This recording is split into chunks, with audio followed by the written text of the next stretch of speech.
Hello. Good day, good morning, good afternoon, wherever you guys are joining us from. This is the Heat Press for Profit podcast, and I can't believe it. We are already on episode 70. I want to hear from everyone that's been joining. If you guys have actually sat in every single episode, I just want to know. If so, you're pretty dedicated, and hats off to you. We are broadcasting live here on Facebook, YouTube, LinkedIn. And if you are watching us live, make sure you shout out who you are, where you're watching from. And if you are listening anywhere you listen to podcasts, amazing. Make sure you subscribe to the show where we launch a new episode every week. And I will encourage you as well to head over to Facebook, join our Heat Press for Profit community. That's where we interact with you guys, and there are plenty of peers in there who also own heat printing businesses. I'm Jenna Sackett, your host for today's topic, and please join me in welcoming Mr. Jay Bissell. He is back to the show once again. Jay, how is it going? Fabulous in every way. Thank you, Jenna. It's going great. Good. And you were just in Kansas City, right? That's correct. I had an amazing time in Kansas City. Back from KC, back to the heat of the Arizona Sonoran Desert. So looking forward to some cooler temps down the road. Yeah. We're going to be in Chicago next week. We're very excited for all that has to come. It feels like there's just always something happening in this industry, and that's what makes it so great to be a part of. For those of you that are unfamiliar with Jay, he is an industry legend. He has been here on the show a couple of times now, right? Is this your second time? I think so. I'm not counting. And if anyone has listened and watched all 70, you seriously deserve some awards, some props, some love. So, wow. Seriously. Big time. Well, I'm excited that you took time out of your busy schedule to join me for this podcast. I can't think of anyone better to have on to talk about meaningful merch.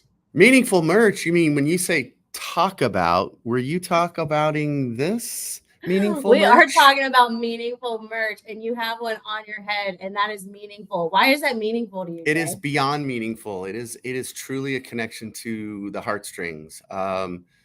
Because my friends at Stalls, my friends Vicky and Dane, if I'm going to give some proper shout outs, and you and others were instrumental in making this custom patch, an embroidered dimensional patch, and sent it to me. And you know that I have a small obsession with tacos. Just a little bit. The taco thing has been, I honestly thought it would be done by now. I thought people would give it up and forget about it, but it's not going away anytime soon. Yeah. And it's okay. Yeah. I mean, if I'm going to have a little therapy taco in my pocket, which I usually do, that's, travel companion, those kinds of things. But this is meaningful merch. This right here. That's why I finally got the perfect hat. I finally found the patch again. It's sitting on my desk probably for the greater part of 6 months. And I heat applied it, and I've been wearing it this whole weekend. And I wore it to Kansas City, and I got so many positive compliments on it. I was like, okay, is this like where you just say, hey, nice hat to the weird guy, just so they No, they're like, how do I get that? One guy said, I want to know where you got that hat. I said, it's custom, one of one, pal, limited edition. Boom.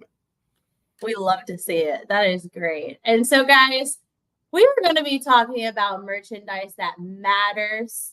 And I will give you a quick shout out real quick. I was on a podcast with you and Jeff, and even afterwards, we're going to get into connecting, getting into emotion and putting the magic back into everything that we do as business owners. But afterwards, I did get a little card in the mail thanking me, and it was of a taco. So we love the commitment to the tacos. You cannot lose that in any way. That is stuck with you, and I love to see it. But let's go ahead and get in today's episode. We are going to be talking about, and this is Jay right here, bringing the magic back into custom apparel and creating products that are not only meaningful, but memorable. And we can do that through products and through experiences and really diving into knowing our audience. And that is Mhm. what we're going to be chatting today about. Me and Jay are pretty passionate about this topic. We're actually going to be discussing it in a workshop form Yes. next week. 100% fired up about that. We'll be in Chicago together. Thank you so much for enjoying or inviting me, excuse me, the opportunity, because it's the passion for me. And so together, I think it'll be a dynamic session. So if anybody's on the fence about what education sessions to participate at the ASI show in Chicago next week, don't miss this one, because it's going to be awesome. This is the one. I think it's going to be great. Already getting some good feedback from people who are pretty excited about it because they see it in the lineup. For those of you not attending ASI Chicago next week, this is going to be your little kind of like behind the scenes sneak peek of what really goes into me and Jay's brains. Uh-oh. I don't know if they're prepared for that. Let's be real, Jenna. I know.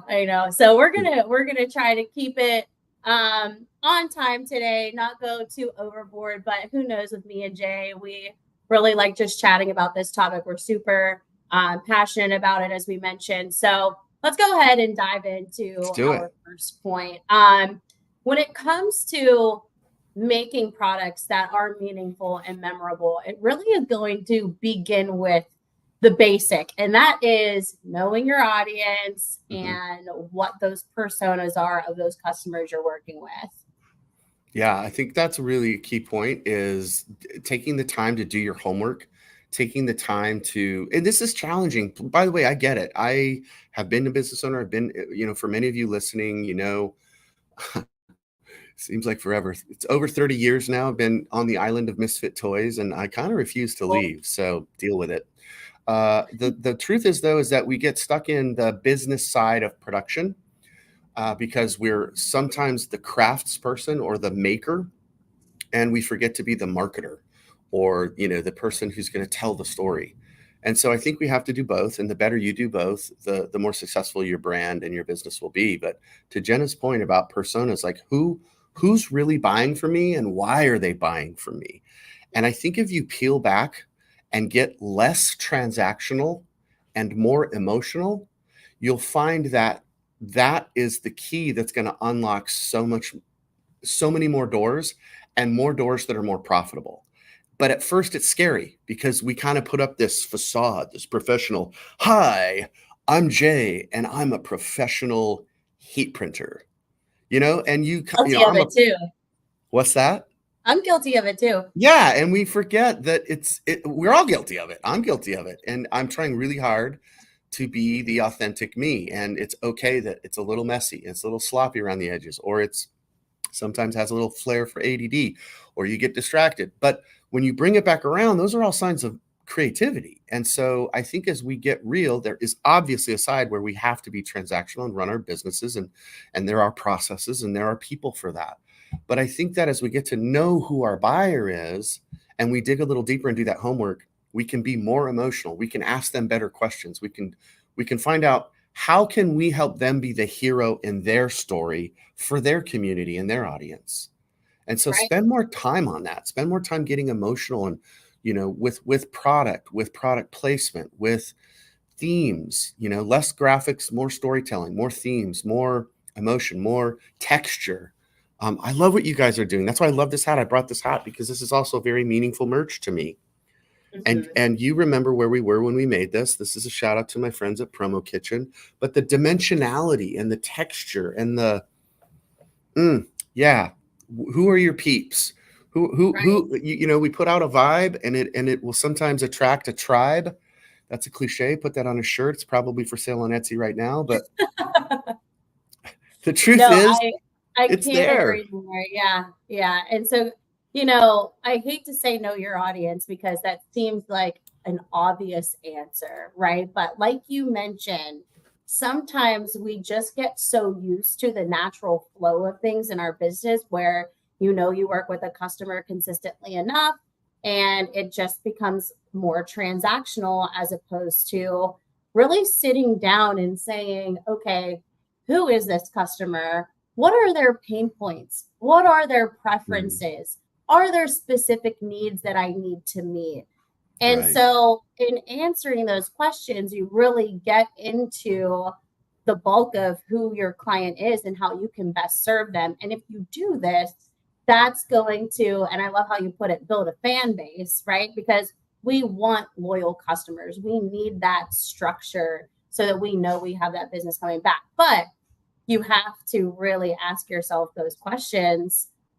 What are those pain points? How can I solve those for them? Because that's really going to help build that emotional value in the relationship with your client. 100%. 100% agree. It builds the relationship with you and the buyer, but it also lets you be kind of the classic mentor, the coach, if you will. You're going to be the coach with your client for the purposes of what your client's trying to accomplish.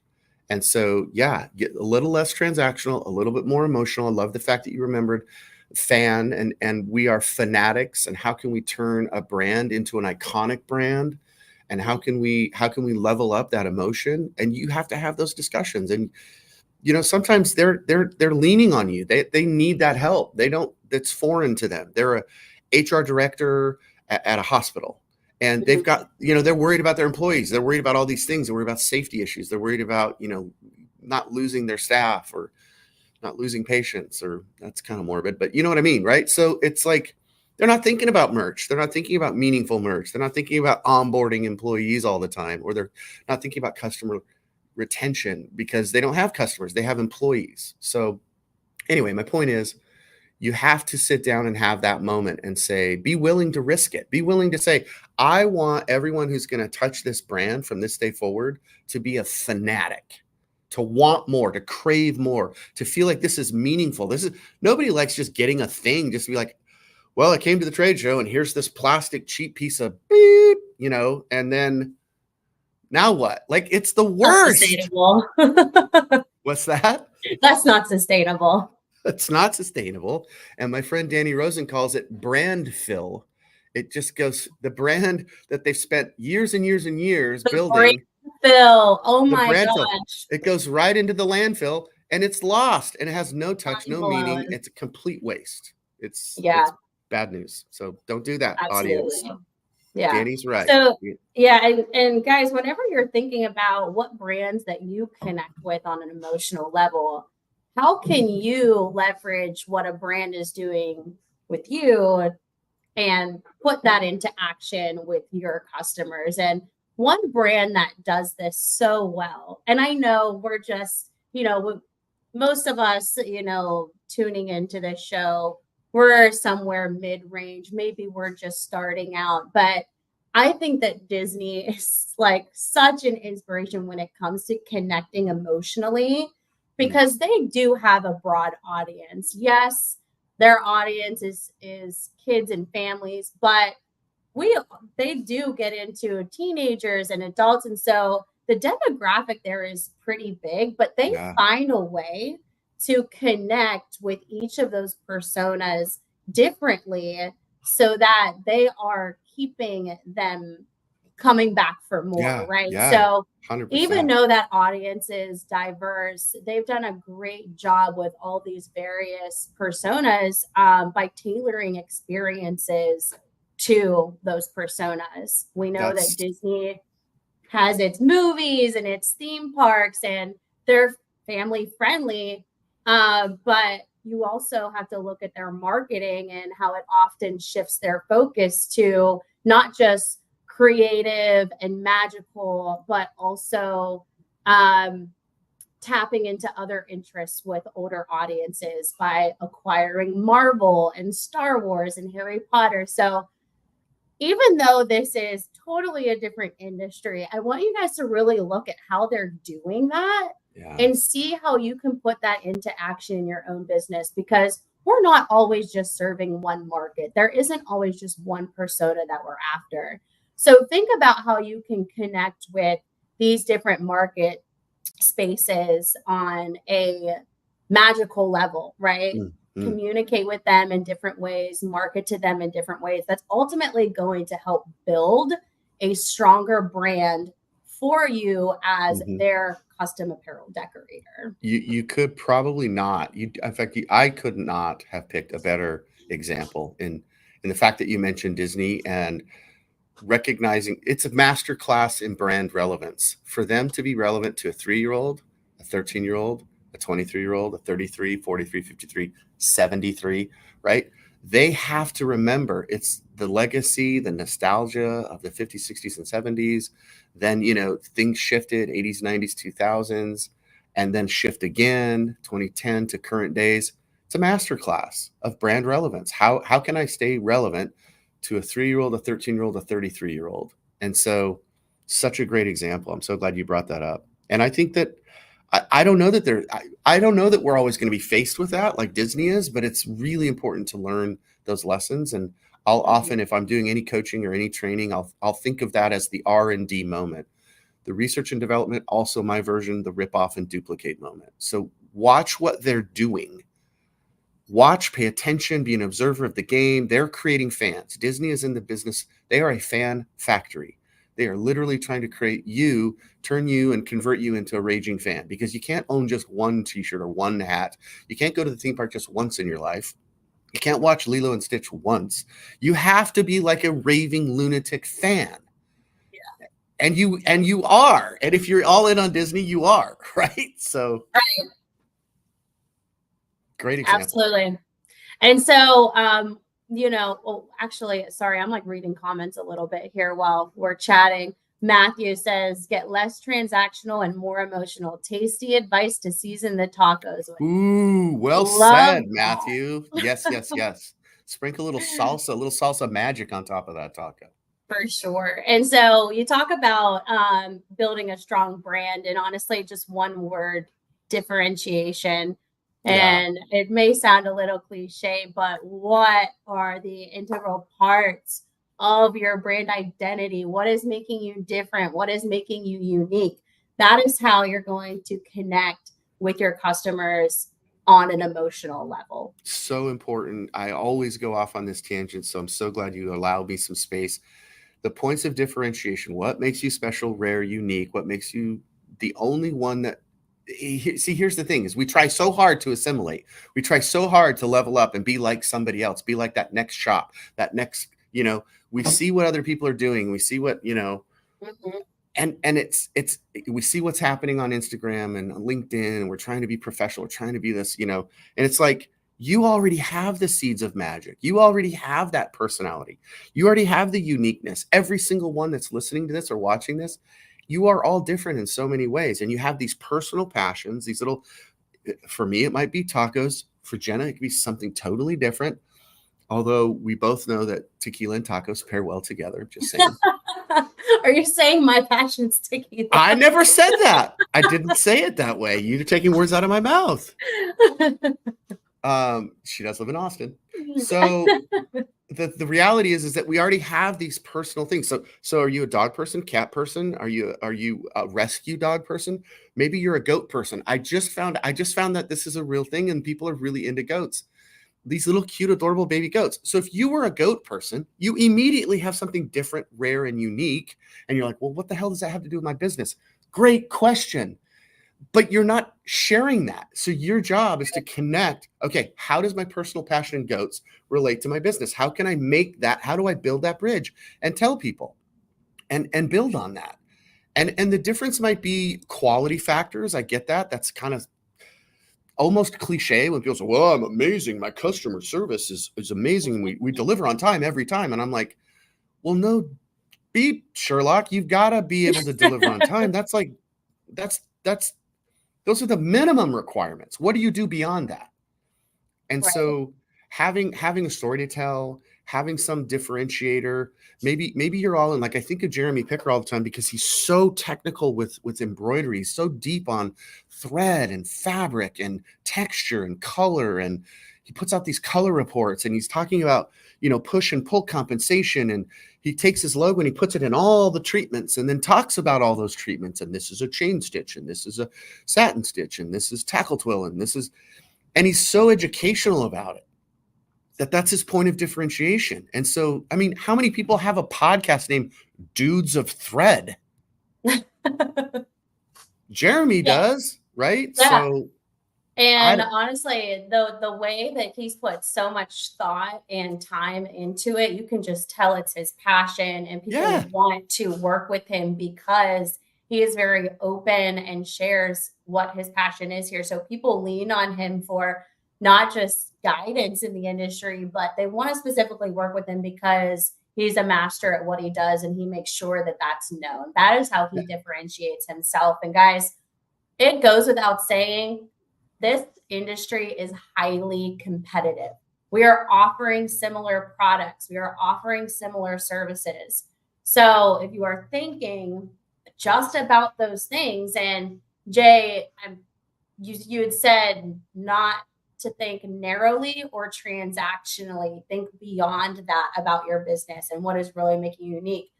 Guys, it is competitive. We are offering the same services, the same products. yep, So, really, bottom line is, what is your why? Why are you offering this to your customers? If you can tell that story and get them to connect with you the mm-hmm. way Jeremy does, the way Nike does, the way Patagonia does, the way Custom Ink does. There are so many great examples of brands in this industry that have a mission statement and are creating a strong customer and fan base because of innovation, standing just by whatever values that they have, or offering a unique tool that nobody offers. Figure out Right, what that right. why is and connect it to your audience. Jenna, it's brilliant. And the hardest question for every business owner that's listening or watching is to ask themselves, why is this customer choosing me? And so Mm-hmm. I've sat down with some pretty high-end business owners and had some deep discussions and challenged them and said, do you even know why your customers buy from you? And they are like, well, and they usually rattle off, customer service, we're really accurate with our printing. We're Exceptional we product. have tons of stuff, tons of product, yeah, Mm-hmm. and we're really creative. And it's like, okay, what are the chances that everyone else I ask that same question who comes up with those same four?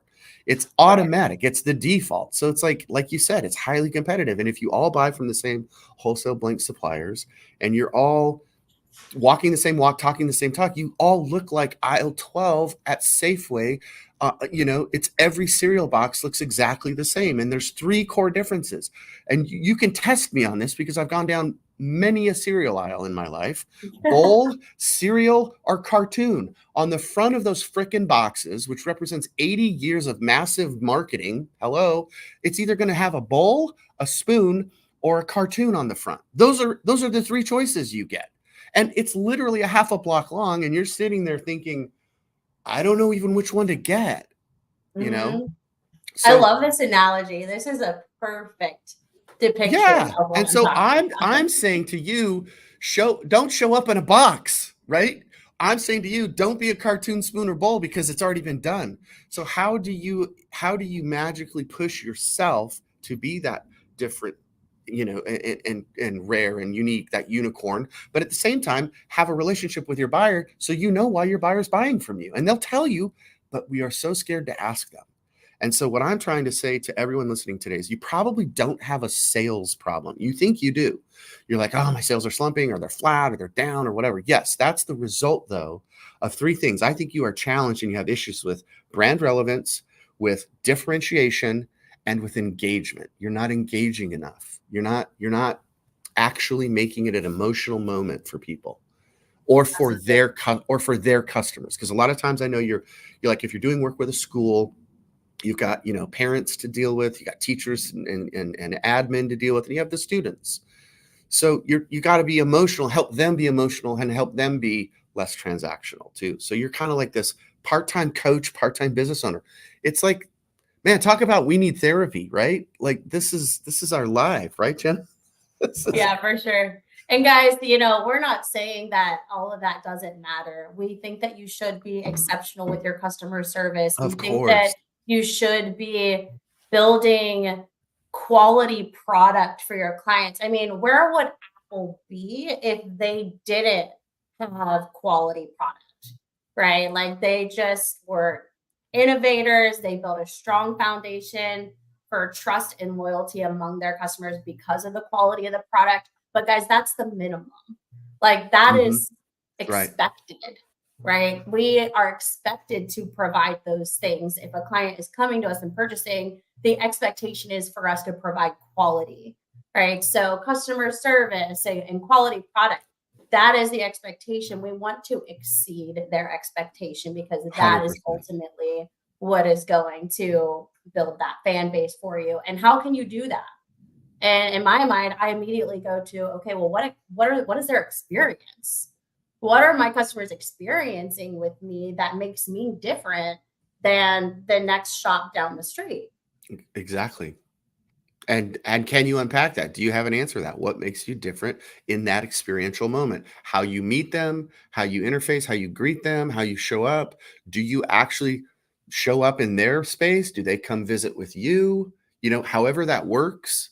I've been in Right. some There's a lot of ways that it can happen. I mean, you can engage with them through social media. You can invite them to a workshop. You can do customer pop-up events. Like there's so many different ways, just really figuring out what it is that you're utilizing to connect with your customer. Yeah, but Jenna, even those 3 that you just mentioned, they're not used that often. Most of the people That's listening to the true. show are gonna go, "Huh? Wait, what? You engage on social media? I thought that's where I just post my magical selfies." No. In fact, you should be less in front of the camera, and more in the communication of the engagement side, the chats, the Yeah. DMs, be more complimentary, give more value. And I love what you said, like a workshop. How cool would that be? Hey, if you've never screen printed a t-shirt in your life and you, Jenna, offer me that opportunity, and I'm like, that's so cool. I've always wanted to do that. That's not new to Mhm. you, but if you've never done it before, it's highly emotional. It's very engaging. It's very instructive and educational. And you then become that guide, Guide, guide, not guy, but the guide. You're guiding the process. Guy or gal, you're guiding the process. You help them realize, oh, you not only know a ton about branding, you're really creative, but you actually understand these processes. Mhm. And if And people so, can share in this passion with you, they're automatically going to feel connected to you. right. Emotion builds attachment. In any way you look at it, in any part of your life, emotion builds attachment. And if you can get them emotionally connected to your brand and what you provide, that is going to be a for lifer. And that's what we want. That's And exactly right. there's Yeah. so many great examples of this being done. One that pops into mind is Culture Studio. They did an activation and partnered with like rock, this great, or I think it was rock, or it may have been workforce. Don't quote me on this. Either way, they were live screen printing T-shirts. They partnered with American Apparel. They invited all of their customers in through a concert. Now, this is a large scale, right? This is something big that they did to celebrate something, right? Mhm. So Right, I'm not right. saying go and blow all of your money Yeah, and throw right. a concert for your customers, but this is just a great example of how you can connect with your client, and they are music merchandise. That is what they do. That's That their is jam. That's their what lane. they are That's experts yep. on. Yeah. So throwing a concert and finding sponsors and partnering with other industry leaders in that Right. space, of course, it was a no-brainer, right? So figure out what your connection is with your customers. Maybe it's not concerts, maybe it's goat yoga if you're really into goats. Way to pull that back around, my little Yeah. goat, my little and don't forget the greatest of all time, so you can play on that as well, the goat of the industry. But yes, goat yoga, haven't done it. Have you done that? Is I that have. have you really? I knew it. I knew it. I'm not surprised. I got kicked for sure. It was a hard kick to the ribs, but it's okay. It was an emotional you remembered it though, it was And emotional. I'm going to do it again See? eventually. Okay, well, tiny little goats are adorable, and you cannot look at baby goats and not go, "Oh my god." So, Right? but I love your example with Culture Studio, and I hope everybody listening and watching gets this because first of all, they're in our industry. So it's one thing to say Disney and throw out Disney and Apple and Patagonia, and that's all appropriate and great. But when you can reference somebody in our business that started out at zero, just like you, by the way, and they've built this multi-generational, big, huge, massive business, but yet this is us. They are in our tribe. They are part of our connector, right? Like we're linked to them. They understand our business. They're just further down the road than some of you that are listening. And one of the things that I love about Culture Studio and businesses like that is they figured out that their differentiation points lead to an expert status. That means they become the expert in that space, in that lane. And because such, it justifies higher pricing. So they don't have to be the cheapest person in town. They're not even trying. In fact, they're trying to be the most expensive. They don't want to have that brand association of being the cheapest person. Well, I'll do it for 5 cents less. Those words will never come out of their mouths. Yeah. I feel like they've just done such a great job of fostering the community that they want to have so that they can then, enhance their brand and the storytelling of their brand, right? So you just said it. We've seen them build that emotional connection. They've fostered this community. They can set these prices that they want to keep, and that is their standard. But because they've done all of this front work, they are able to just organically build this authentic and believable narrative because their customers are in it with them. They're like, these are the people we go to when we know we need merch for our concert, for our festival, whatever it might be.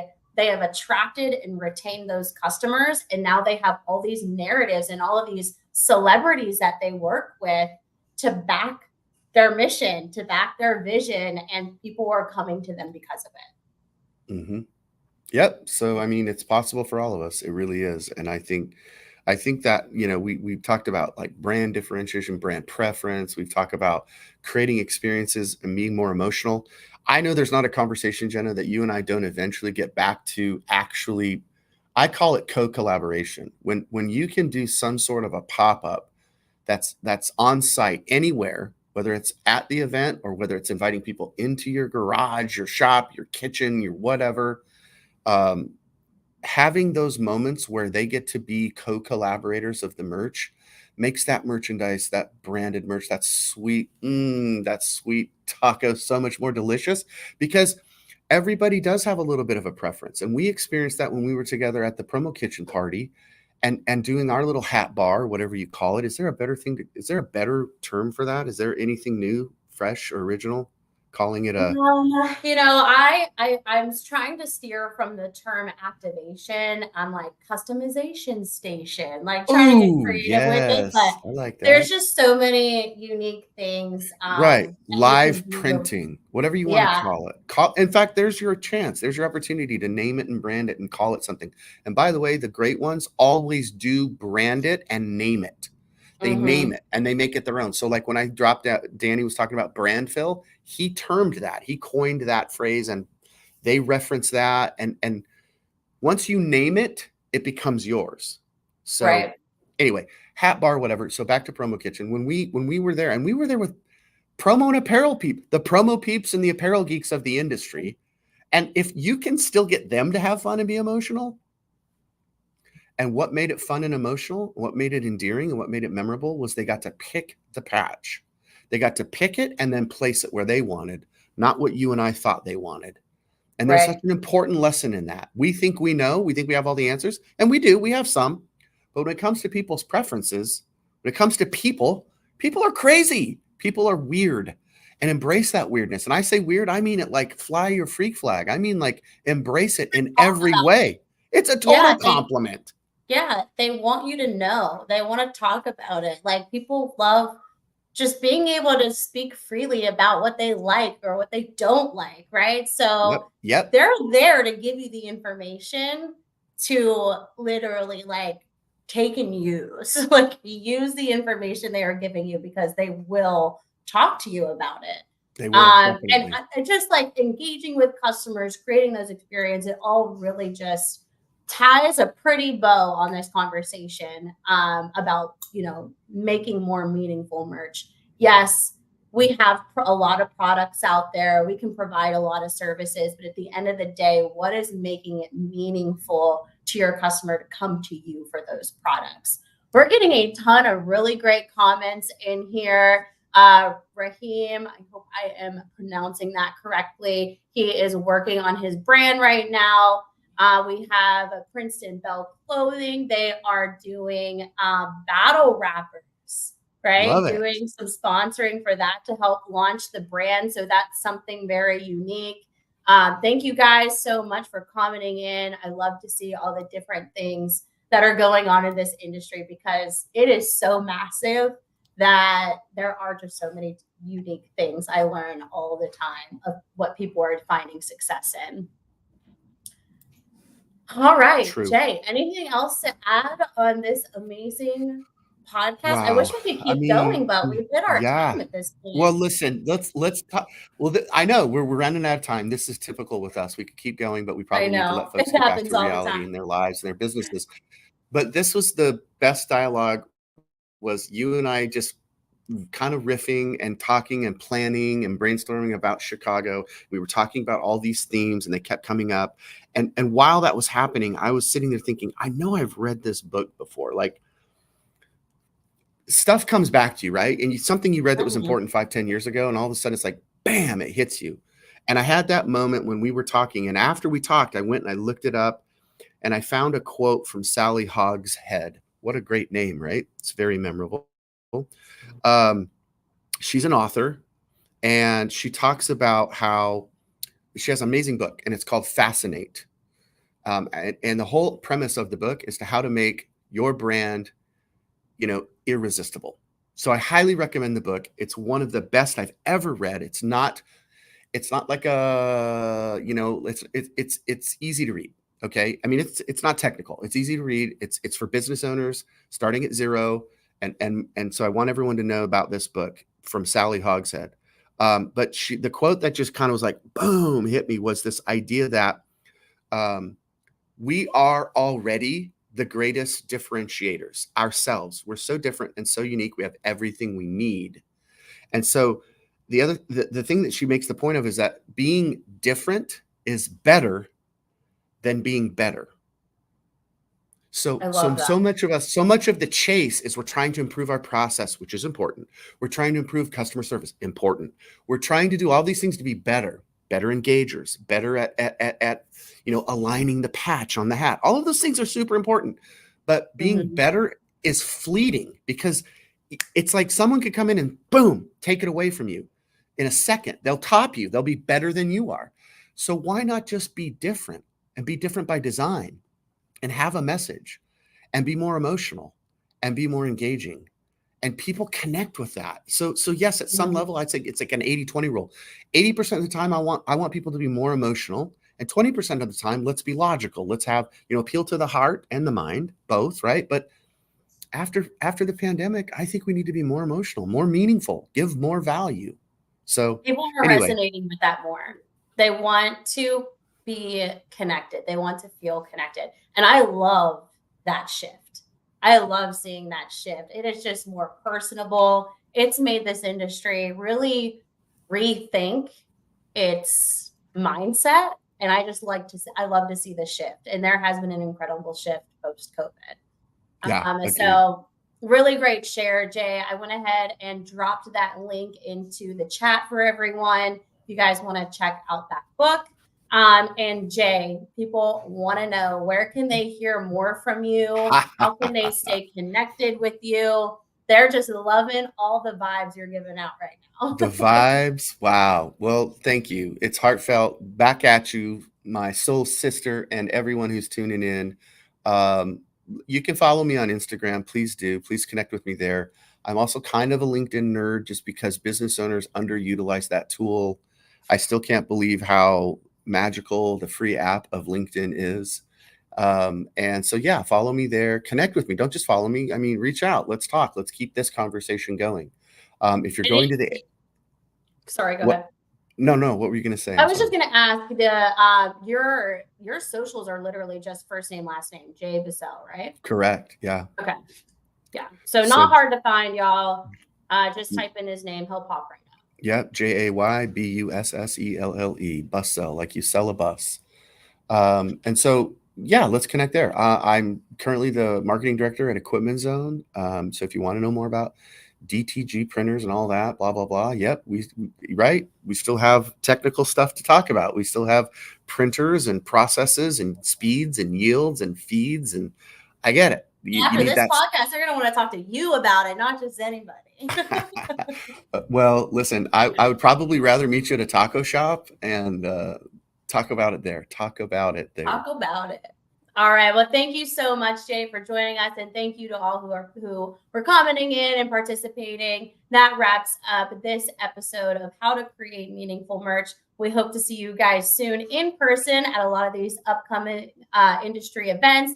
ASI Chicago next week. We got Printing United in Vegas in September, and Impressions Fort Worth in October. So we don't get to see you at any of those events, keep tuning in here. We are broadcasting every week. So we'll see you guys next time. Have a good one.